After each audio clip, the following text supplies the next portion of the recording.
ഇത് തന്ന ഏത് അപ്പ് അടപ്പോ അടപ്പ് എന്താ ഉണ്ടാക്കണേ മല്ലിപ്പൊടി ചേർത്തു മല്ലിപ്പൊടി ചേർത്തു എന്നിട്ട് പിന്നെ ഇനി എന്താ ചേർക്കുക നിങ്ങള്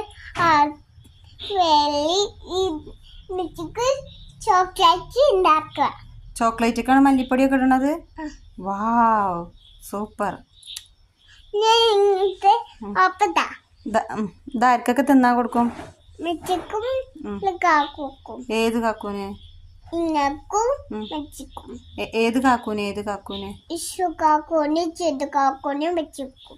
അപ്പൊ അബ്ബക്കോ തരും ഗൾഫിലല്ലേ അപ്പൊ അബ്ബക്ക് എങ്ങനെ കൊടുക്കുക ഞങ്ങള് പോയിട്ട് അമ്മക്ക് ജന്റെ ബേക്ക് പോയാലോ നമുക്ക് ഇങ്ങനത്തെ സാധനം കൊടുത്താലോ